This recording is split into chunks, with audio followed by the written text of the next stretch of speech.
ఉదయమున నీవు ఎవ్వరినీ కలుసుకొనక ముందు ప్రభువును కలుసుకో.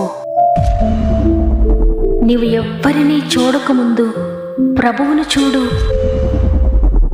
నీవు ఎవ్వరితో మాట్లాడకముందు ప్రభువుతో మాట్లాడు. నీవు దేనిని వెదకకముందు ఆయన రాజ్యమును నీతిని వెదకు.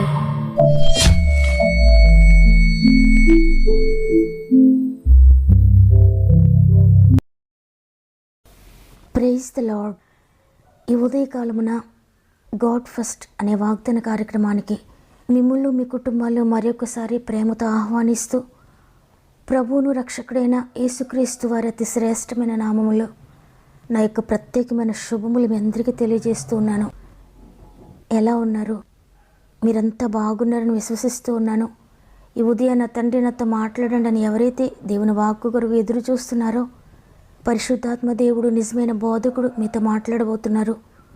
కాబట్టి నా స్వరాన్ని చూడొద్దు, నా మాటలపై దృష్టి ఉంచొద్దు, కానీ నిజమైన బోధకుడు నాతో మాట్లాడండి అని దేవుని మాటల కొరకు ఎదురు చూడండి. ఆయన మాట మిమ్మల్ని బ్రతికిస్తుంది. అపవాది ప్రతి దినము మీకు కలిగించే ప్రతి శోధనలు కూడా ఆయన మాట ద్వారా మీరు జయం పొందుకుంటారు. కాబట్టి దేవుడిస్తున్న మాటను రిసీవ్ చేసుకొని ప్రార్థనతో మీ దినమును ప్రారంభించండి. విజయవంతంగా ఈ దినాన్ని ముగించండి. అదేవిధంగా మీరు ఏ సమస్యలు గుండా ప్రయాణిస్తూ ఉన్నా, మీ కన్నీటి పరిస్థితులన్నీ కూడా ప్రభు చేతులకు అప్పగిందాం. కామెంట్స్ రూపంలో నాకు తెలియచేయండి. తప్పక అందరం కూడా మీకు ప్రేయర్ సపోర్ట్ చేయడానికి ఇష్టపడుతున్నాం. మన ఆత్మీయ కుటుంబం అంతా కూడా మీ కొరకు ప్రార్థిస్తున్నారు. అందువల్ల దినదినానికి మీ పరిస్థితులు మారిపోతున్నా కలవరపడకండి. పట్టుదలతో విశ్వాసంతో ప్రార్థించండి. దేవుని శక్తి మీ జీవితంలో మీ కుటుంబంలో అద్భుతాలు జరిగించబోతుంది. సమస్త మహిమ ఘనత ప్రభావములు దేవునికి చెల్లునుగాక. మరి ఒక నూతన దినాన దేవుడు మనకు అనుగ్రహిస్తున్న శ్రేష్టమైన వాగ్దానం చదువుకుందాం. 1 పేతురు 5వ అధ్యాయము 10వ వచనము.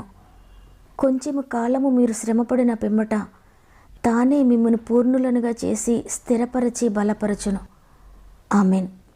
ఈరోజు ఈ వాగ్దానాన్ని వింటున్న ప్రియ దేవుని బిడ్డలారా, అనునిత్యము ఏదో ఒక శ్రమతో మీరు సఫర్ అవుతున్నారా? ఒకటి దాటము, ఒక శ్రమ తప్పించుకున్నాము, ఒక శ్రమ నుండి విడిపించబడ్డాం అనగానే వేరొక శ్రమ, వేరొక కష్టము మీ జీవితంలో ఎదురవుతూ శ్రమల గుండానే ప్రయాణిస్తూ ఉన్నారేమో. చాలా కాలంగా మీకు అనిపిస్తూ ఉండొచ్చు, ఇంక ఈ శ్రమ పోదేమో, ఇంకెంతకాలం ఈ శ్రమ, ఇంకెంతకాలం ఈ పరీక్ష, దేవుడు ఎందుకు నా జీవితంలో ఎంతగా శ్రమలను అనుమతిస్తూ ఉన్నాడు? దేవుని కొరకు నమ్మకంగా ముందుకు సాగుతున్నాను కదా, అయితే ఇంకెంతకాలము ఇదే శ్రమ, శోధన? ఎంతగా దేవుణ్ణి అడిగినా, ఎంతగా ప్రార్థించినా నా జీవితం ఈ విధంగానే ఉంది అని అగ్ని లాంటి పరిస్థితులను చూచి కలవరపడుతున్నారా? అయితే మిమ్మల్ని ఎంతగానో ప్రేమించిన ప్రభు ఈరోజు మీతో మాట్లాడుతున్నారు. కొంతకాలం శ్రమ ఉంటుంది, కొంతకాలం శ్రమపడిన పిమ్మట నేనే మిమ్మల్ని పూర్ణులనుగా చేస్తాను, మిమ్మల్ని స్థిరపరుస్తాను, మిమ్మల్ని బలపరుస్తానని. చాలామంది అనుకుంటూ ఉంటారు, ఈ శ్రమ, ఈ కష్టము, ఈ భయంకరమైన ఈ సిట్యువేషన్ మరణం కొరకు వచ్చిందేమో, నన్ను ముంచివేయడానికి వచ్చిందేమో, నన్ను పాడు చేయడానికి వచ్చిందేమో, నా కుటుంబాన్ని రూయించడానికి వచ్చిందేమో అని. కానీ దేవుడు నీతో చెప్తున్న మాట, నీవు అనుకుంటున్నట్లుగా నీకు కలిగిన శ్రమ నిన్ను కూల్చివేయడానికి, నిన్ను రూయించడానికి కాదు, కానీ నిన్ను పరిపూర్ణునిగా చేయడానికి, నిన్ను సంపూర్ణునిగా చేయడానికి, నీ జీవితాన్ని స్థిరపరచడానికి, నిన్ను బలపరచడానికి అని. చూడండి, యాకోబు పత్రిక 1వ అధ్యాయము 12వ వచనంలో వ్రాయబడి ఉంది, శోధన సహించువాడు ధన్యుడు, అతడు శోధనకు నిలిచిన వాడై ప్రభు తన్ను ప్రేమించు వారికి వాగ్దానం చేసిన జీవ కిరీటం పొందును.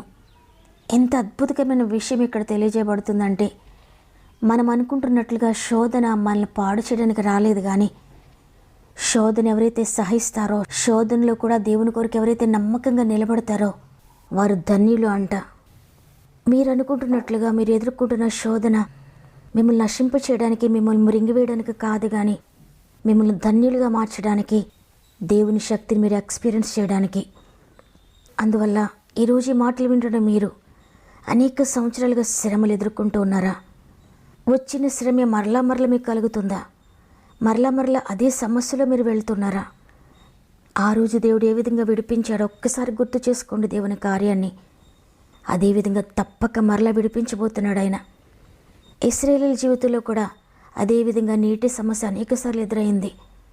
భయంకరమైన ఐగుప్తు బానిసత్వం నుండి విడిపించబడి వెళ్తూ ఉండగా ఎర్ర సముద్రం ఎదురైంది, నీటి సమస్య ఎదురైంది. ఇశ్రాయేలీయులందరూ కూడా సణుగుతున్నారు, గొణుగుతున్నారు. నా దేవుడు ఐగుప్తు నుండి విడిపించాడు, ఇది కూడా విడిపిస్తాడని ఆ యొక్క నిరీక్షణ కోల్పోయి సణుగుతూ ఉన్నారు. అయితే మోషే మాత్రం దేవుని వైపు చూచాడు, ప్రార్థించాడు, మొరపెట్టాడు. అద్భుతకరంగా నీటి సమస్యను దేవుడు దాటించాడు. మరలా వారు అరణ్యంలో ప్రయాణిస్తూ 3 దినములు ప్రయాణించిన తర్వాత మరలా వేరొక నీటి సమస్య వారి జీవితంలో రిపీట్ అయింది. వారు మరలా సణుగుతున్నారు. దేవుడు మమ్మల్ని ఎర్ర సముద్రం విడిపించాడు కదా, ఈ సమస్య నుండి కూడా విడిపిస్తాడనే విషయాన్ని మర్చిపోయి సణుగుతున్నారు. అయితే మోషే మాత్రం మరలా దేవుని వైపు చూచాడు, మరలా ప్రార్థించాడు. ఆ సమస్య నుండి విడిపించబడ్డారు. వారు మరలా సాగుతూ ఉండగా మరలా ఎదురైంది నీటి సమస్య. త్రాగడానికి నీళ్లు లేక సొమ్మసిల్లిపోతూ ఉన్నారు.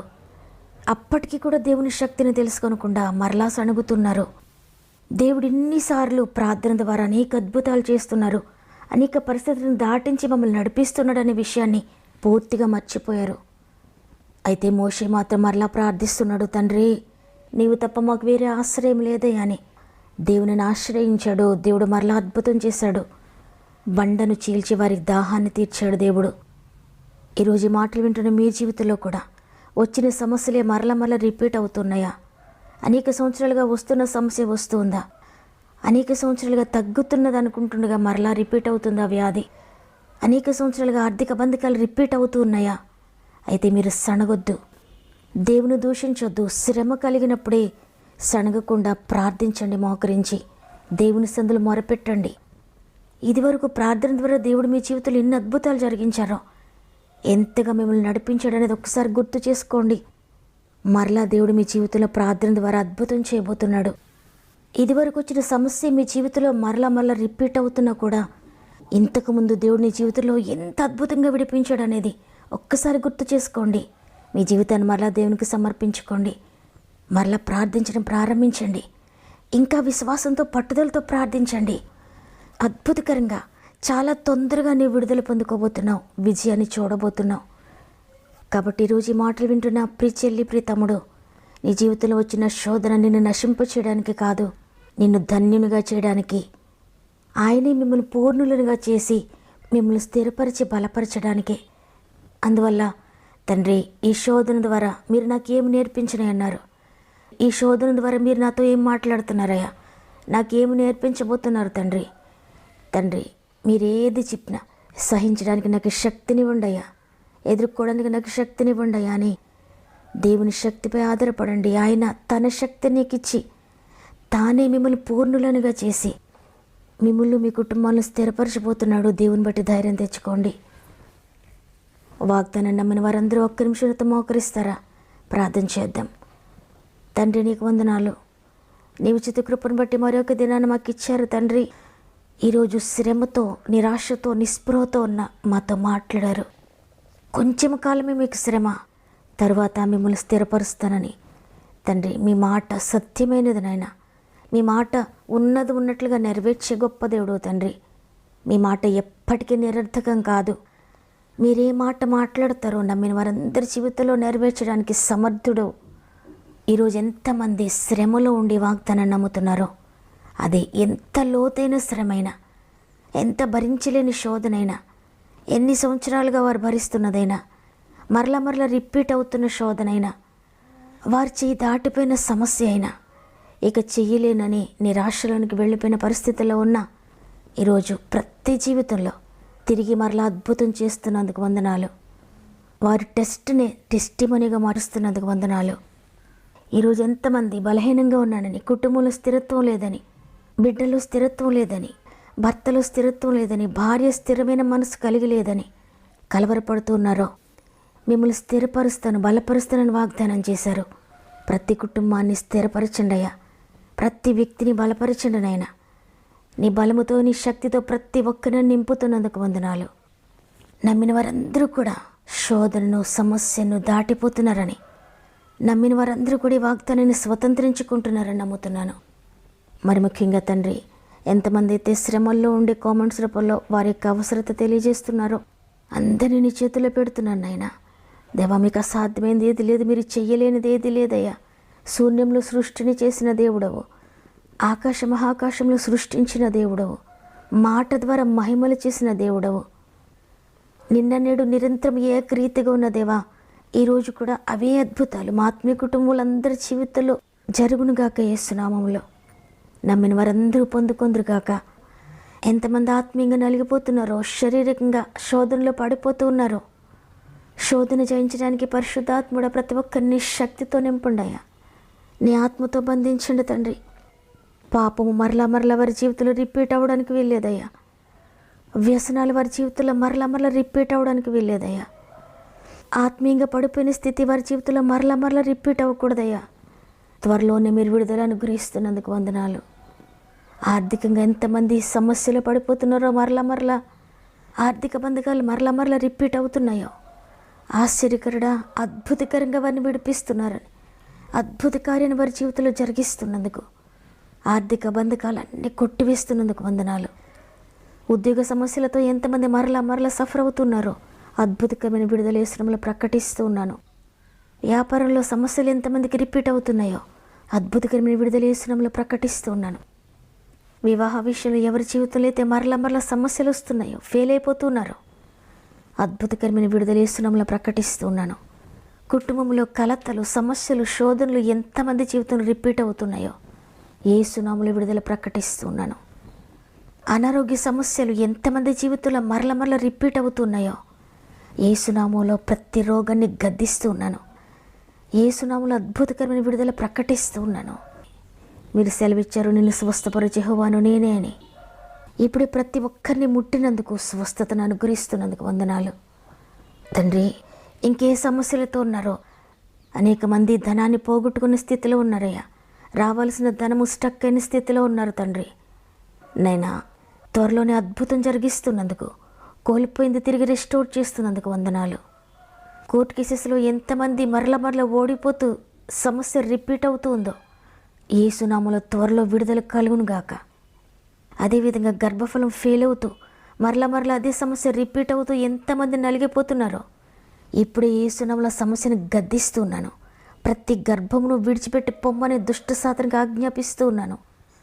యేసునామములో విడుదల పొందుకుందురుగాక. యేసునామములో అద్భుతం చూచుదురుగాక. తండ్రి, ఇవన్నీ కూడా నన్ను బట్టి కాదయ్యా, క్రీస్తుని బట్టి, యేసుని బట్టి కార్యములన్నీ ప్రతి జీవితంలో మీరు జరిగిస్తున్నందుకు నీకే కృతజ్ఞతాస్తుతులు చెల్లించుకుంటూ, గర్భంతోని బిడ్డలందరికీ 9 నెలలు మీరు తోడుగా ఉండి సేఫ్ డెలివరీస్ దయచేస్తున్నందుకు వందనాలు చెల్లిస్తున్నాను. ఈరోజు పుట్టినరోజులు, పెండ్లి రోజు జరుపుకున్న వారందరినీ కొన్ని చేతులు పెడుతున్నాను. సంవత్సరం అంతా మీరు తోడుగా ఉండి నడిపించండి. ఈ దినం ప్రారంభిస్తూ ఉండే ఈ రోజంతా మా ఆత్మీయ కుటుంబం అంతటికీ తోడయండి. ప్రతి పనిలో, ప్రతి ప్రయాణంలో మీరు తోడుగా ఉండి నడిపిస్తారని యేసయ్య పరిశుద్ధమైన నామంలో అడిగి వేడుకుంటున్నాను తండ్రి. ఆమేన్. ఈరోజు ఈ వాగ్దానాన్ని విన్న ప్రియ చెల్లి, ప్రియ తమ్ముడు, ప్రియ అక్క, అన్న, ఎన్ని సమస్యలు మీ మీదకి మరల వస్తున్నా భయపడకండి. మరలా ప్రార్థించండి. దేవుడు విజయాన్ని ఇవ్వబోతున్నాడు. వాగ్దానం ద్వారా నేను బలపరచబడ్డానన్న వారందరూ ఆమె నేను బిగ్గరగా చెప్పండి. లైక్ చేయడం, షేర్ చేయడం మర్చిపోకండి. ప్రతిరోజు వాగ్దానాన్ని లైక్ చేస్తూ అనేక మందికి షేర్ చేస్తూ ఉన్న మిమ్మల్ని, మీ కుటుంబాలను దేవుడు అత్యధికంగా దీవించి ఆశీర్వదించునుగాక.